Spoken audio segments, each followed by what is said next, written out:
A blinding flash tearing across the dark sky. The solid earth suddenly violently splitting open beneath your feet.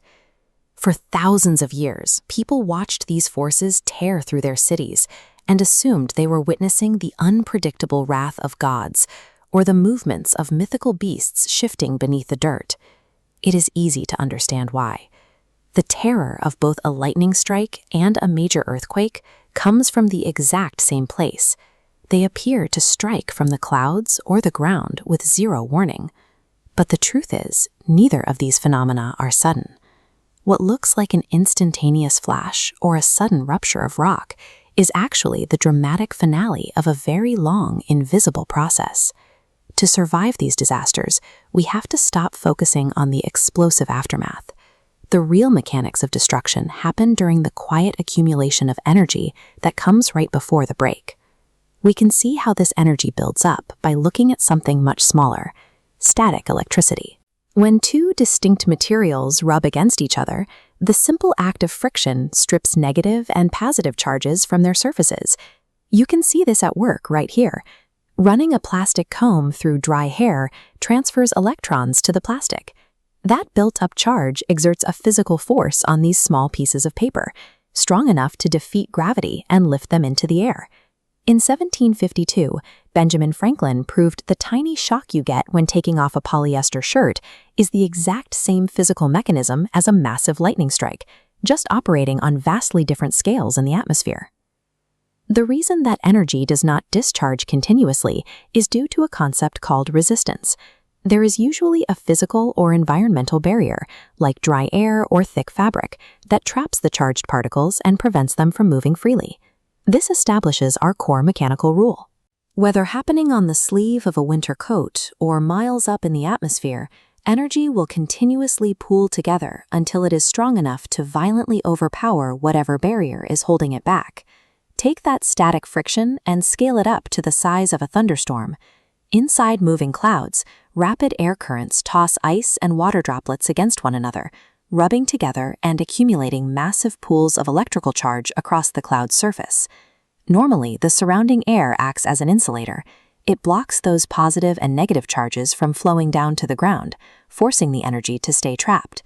This map shows the boundaries of the Indian and Eurasian plates moving continuously. Like storm clouds, these massive fractured slabs slide against one another, but their edges aren't smooth.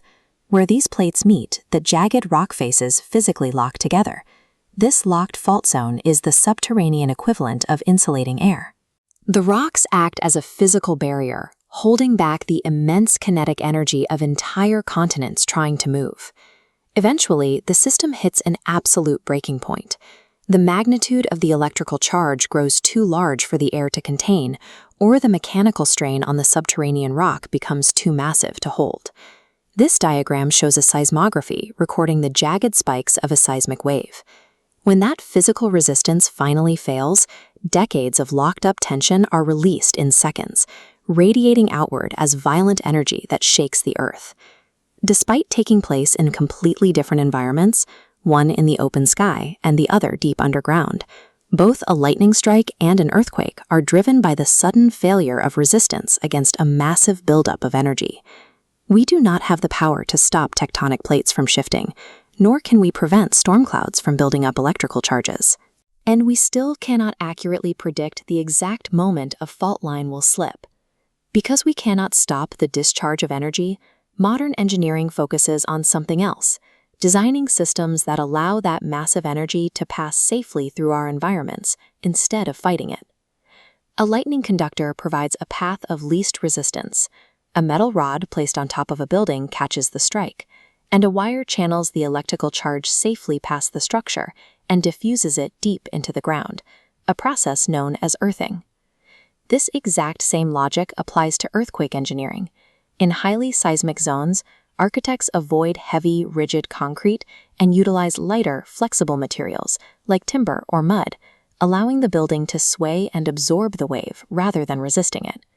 When builders ignore this principle, the structure tries to absorb the full force of the seismic wave. Unable to bend, the supports snap, causing buildings to lean at severe angles or collapse completely as the ground shifts beneath them. By decoding the invisible physics of tension, resistance, and release, we no longer live at the mercy of unpredictable forces. We have learned to channel nature's violent energy, systematically engineering our own survival.